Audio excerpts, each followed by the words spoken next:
यदर्चा भावेन प्रमुदित मना दुर्दर्गिह क्षणादासी स्वर्गी गुणगण समृद्ध सुखनिधि लभन्ते सद्भक्त्या शिव सुख समाजं किमु तदा महावीर स्वामी नयन पथगामी भवतु मे महावीर स्वामी नयन पथगामी भवतु मे महावीर स्वामी नयन पथगामी भवतु मे गुरुवा पान्तुनो नित्यं ज्ञान दर्शन नायिका चारित्राणव गंभीरा मोक्ष मार्गोपदेश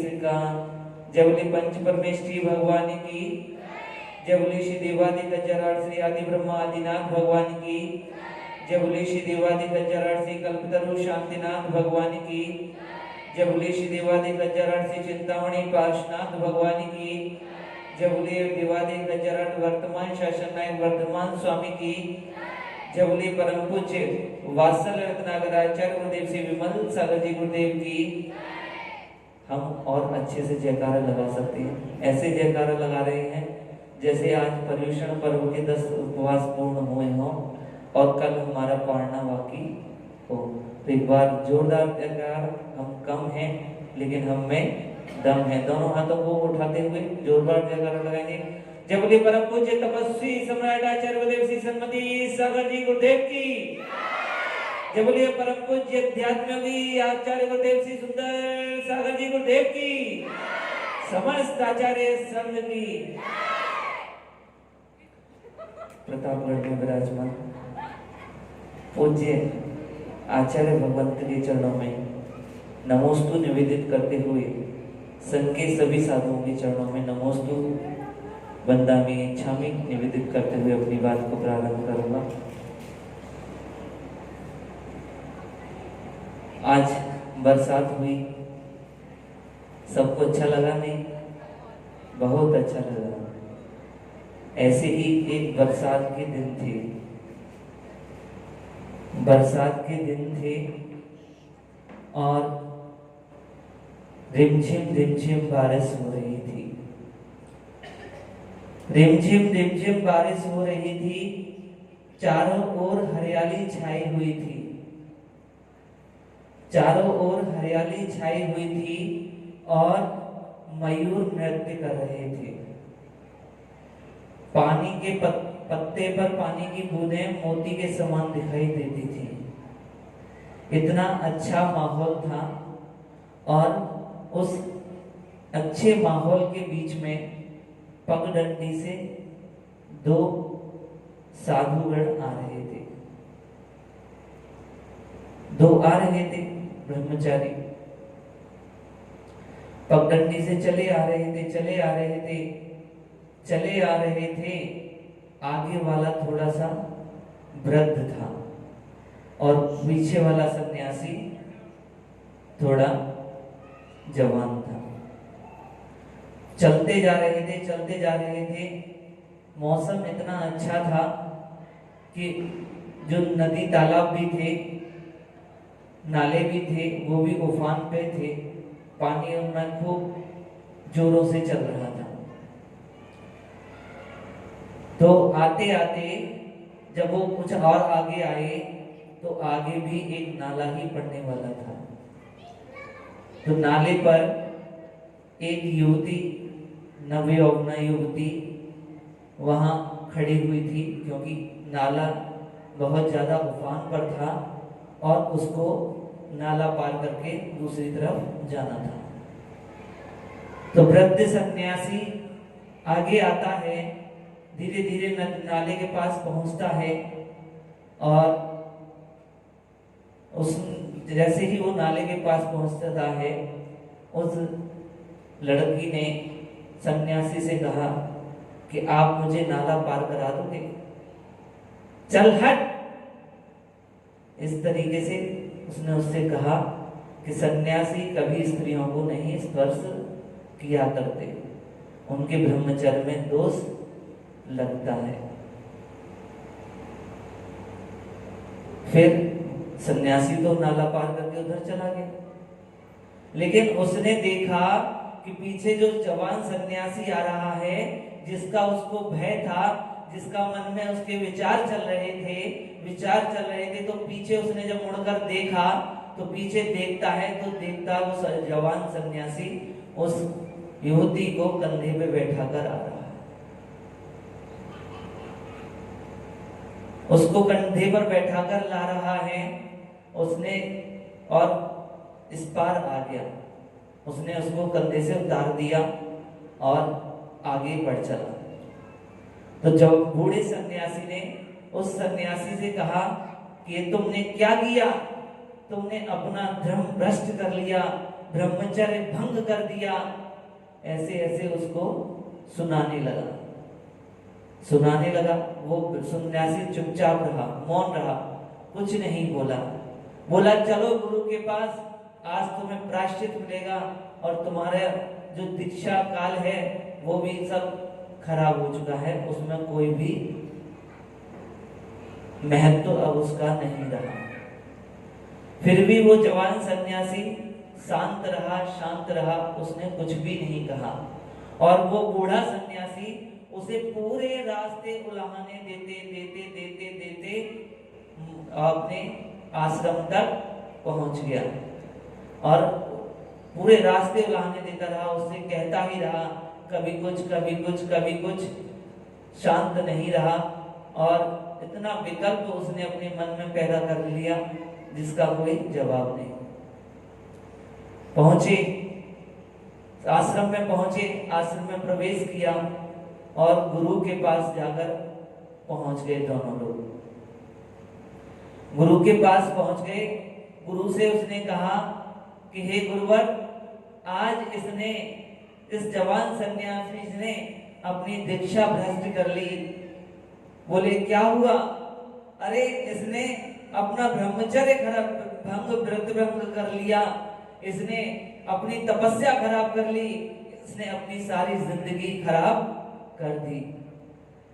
गुरु पूछते हैं ऐसा हुआ तो क्या, पहले बताओ तो सही, ऐसा हुआ क्या जो इसने अपने ब्रह्मचर्य भंग कर लिया, इसने अपना सारा जो तपस्वी का काल था वो खराब कर लिया और इसने अपनी दीक्षा को भी भंग कर दिया, ऐसा क्या हुआ? तो उसने बूढ़े सन्यासी ने कहा कि गुरुदेव, आज हम वहां से आ रहे थे, दूसरे गांव से यहाँ आ रहे थे आश्रम में, रास्ते में नदी नाले उफान पर थे और इसने एक युवती को कंधे पर बैठाकर नाला पार करा दिया। हाँ, इसने एक जवान युवती को बैठाकर कंधे पर नाला पार करा दिया। अब आप इसको दंड दीजिए, इसकी दीक्षा को नष्ट कीजिए। ऐसी वो बातें गुरु से कहने लगा। गुरु मौन रहे। गुरु ने उस दूसरे जवान सन्यासी से पूछा, तो जवान सन्यासी ने गुरु से कहा, हे गुरुदेव, जैसा वृतांत हुआ था वैसा उसने सारा पूरा बता दिया। तो गुरु कहते हैं कि बूढ़े सन्यासी से कहते हैं कि जो दंड का पात्र ये नहीं तुम हो। तो उसने कहा क्यों, मैंने क्या किया? मैंने तो कुछ किया ही नहीं, मैं तो उस युवती को बैठाया भी नहीं, उसका हाथ भी नहीं पकड़ा, उसकी कोई सहायता भी नहीं की, बल्कि उस नाले के उस पार ही छोड़कर आ गया। मैंने क्या किया? तो गुरु ने कहा, तुम उसको नाले के उस पार छोड़कर नहीं आए, तुम नाले से यहाँ तक लेकर आए हो, और ये सन्यासी उसको नाले के इस पार तक छोड़कर आ गया। अब बताइए दंड का भागी कौन है? दंड किसे दिया जाए? तुम्हारे को दंड दिया जाए कि इस जवान सन्यासी को दंड दिया जाए, जिसने एक सहायता के तौर पर सहायता के तौर पर कोई परेशान था तो उसको नाला पार करा दिया? तो किसे दंड दिया जाए? तो इसी प्रकार इस कहानी से हमें भी प्रेरणा लेनी चाहिए कि जो ब्रह्म है वो हमारे मन में है, हमारे विचारों में है, हमारे शरीर में नहीं है। शरीर से ब्रह्म का कोई भी संपर्क नहीं है। अगर इस शरीर से आत्मा निकल जाए, आत्मा निकल जाए, ये तो जड़ है, पुद्गल है, यही पड़ा रह जाएगा। इसका ब्रह्म से कोई अब्रह्म का काम कर सकता है क्या? शरीर जिसमें से चेतना निकल गई, आत्मा निकल गई, दूसरी गति को प्राप्त हो गई, उस शरीर से कभी अब्रह्म होते किसी ने देखा है क्या? किसी ने देखा? आनंद भैया आपने, शांतिलाल जी देखा हो? किसी ने नहीं देखा, क्योंकि जो अब्रह्म है वो हमारे विचारों में है, शरीर में नहीं है। मोक्ष महल का प्रथम सोपान कहा गया, अंतिम सोपान कहा गया ब्रह्मचर्य को। 10 लक्षण धर्म में भी अंतिम धर्म है ब्रह्मचर्य। जो ब्रह्म की साधना करता है वो एक दिन मोक्ष की प्राप्ति अवश्य करता है। आत्म रमण, आत्मलीनता और आत्मचर्या में जीना ही ब्रह्मचर्य है। काम से पैदा होना मजबूरी है, लेकिन काम में जीना और काम में मरना मजबूरी नहीं है। काम से पैदा होना मजबूरी है, लेकिन राम में जीना, राम में मरना, वो आप अपने जीवन को मानव जीवन की इसको सार्थकता कही जा सकती है। जैसा कि अभी मैंने कहा कि विचारों में अब्रह्म है, शरीर में अब्रह्म नहीं है। शरीर तो तुम्हारे विचारों से चलता है, तुम जैसे जैसे विचार बनाते जाओगे शरीर वैसा ही काम करेगा। अभी आप लोग यहाँ आए मंदिर, कैसे आए? शरीर लेके आया? नहीं लेके आया। किसी को लेके आया? नहीं। आपने मन में विचार बनाया कि मुझे मंदिर जाना है। जब आपने विचार बना दिया कि मुझे मंदिर जाना है, तो ये शरीर आपको यहाँ तक लेकर आया, ठीक है? और आप यहाँ पर बैठे हो, और अभी आपको ये लगने लगे, आपके मन में विचार आ जाए कि यहाँ अच्छा नहीं लग रहा, मन टाइम खराब हो रहा है, बोर हो रहे हैं, इस तरीके से अगर कोई सा भी एक पॉइंट भी अगर आपके माइंड में टच हुआ, तो ये तो शरीर कहेगा चल उठ, हो गया टाइम, यहाँ समय क्यों बर्बाद करता है, चल। फिर वो आपको 5 मिनट भी यहाँ पे बैठने नहीं देगा। तो ये शरीर लाया या हमारा मन लेके आया?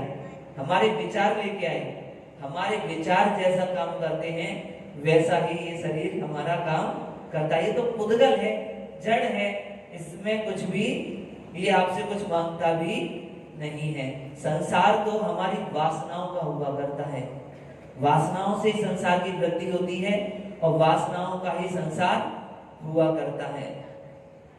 सोचा करता हूं भोगों से मिट जावेगी इच्छा ज्वाला, परिणाम निकलता है लेकिन मानो पावक में घी डाला।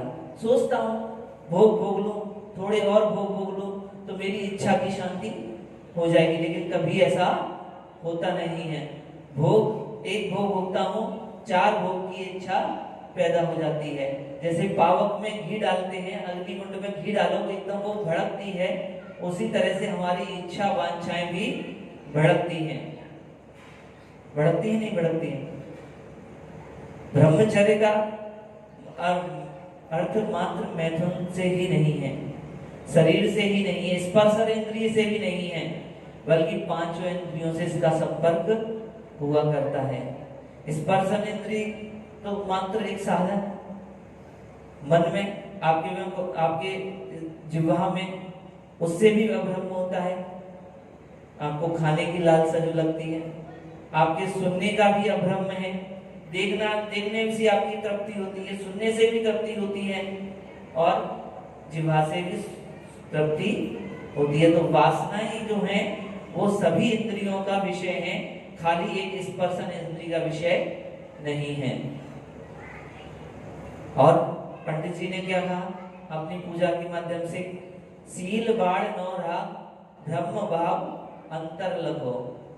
सील की जो 9 बाढ़ हैं उनका हमें अंतरंग में धारण, उनको लेकर हमें अंतरंग में ब्रह्मचर्य को धारण करना चाहिए। कर दोनों अभिला करहो सफल नरभव सदा। इन दोनों में वृद्धि की भावना, दोनों में मतलब सील में, सील की बाणों में और ब्रह्म में, दोनों में हमें वृद्धि की भावना नित्य प्रतिदिन भानी चाहिए। इससे यह हमारा नरभव सफल हो सकता है। नरभव की सफलता इसी में है कि हम सील में और ब्रह्म में दोनों में अपनी भावना को बढ़ाएं। उत्तम ब्रह्मचर्य मन आनो, माता बहन सुता पहचानो। उत्तम ब्रह्मचर्य को सभी जीवों को धारण करना चाहिए, मन के द्वारा धारण करना चाहिए, मन से धारण करना चाहिए। सर्वप्रथम मन से हम अगर धारण करेंगे तो वो हमारा धारण करना ब्रह्मचर्य को सफल होगा। माता बहन सुता पहचानो। जो माता बहन है उनकी आप पहचानिए उनको, अगर आपसे छोटी हैं तो उनको बेटी मानिए, अपने बराबर की है तो बहन मानिए, और बड़ी है तो उनको माता मानिए। ब्रह्मचर्य कितना कठिन है इसको आगे की पंक्तियों में उन्होंने कहा, सहे बान बरसा बहु सूरे, टिके ननैन बान लहु पूरे।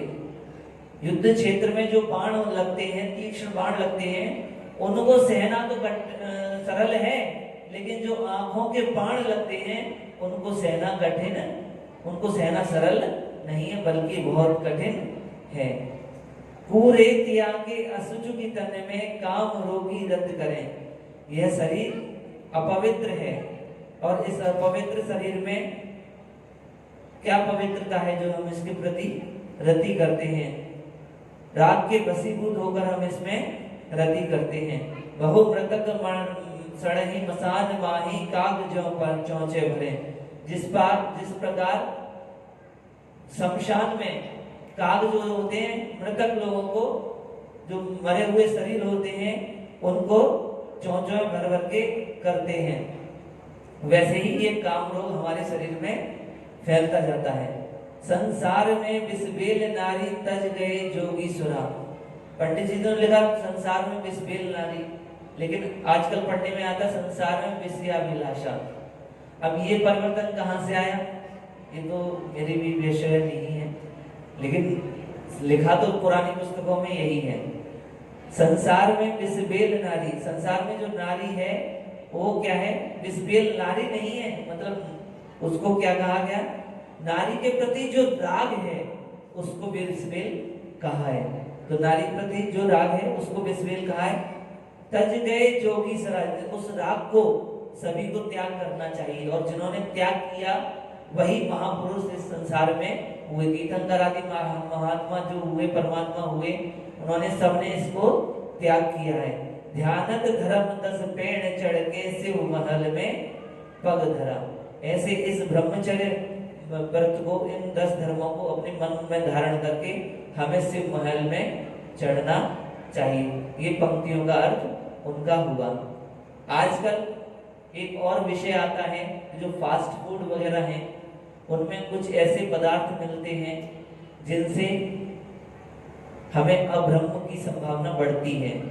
छोटे छोटे बच्चों में भी वो सिर्फ जीभ के स्वाद की वजह से वो लोग डालते हैं और उसके बहुत ही दुष्प्रभाव देखने को मिलते हैं। इस बारे में एक वीडियो विनम्र सागर जी का आता है, अगर किसी ने नहीं सुना हो तो सब लोगों को जरूर सुनना चाहिए कि किस तरीके से फास्ट फूड हमारी इस जिंदगी को खराब कर रहा है। एक रसना इंद्री की वजह से हम अपनी इस जिंदगी को खराब कर रहे हैं।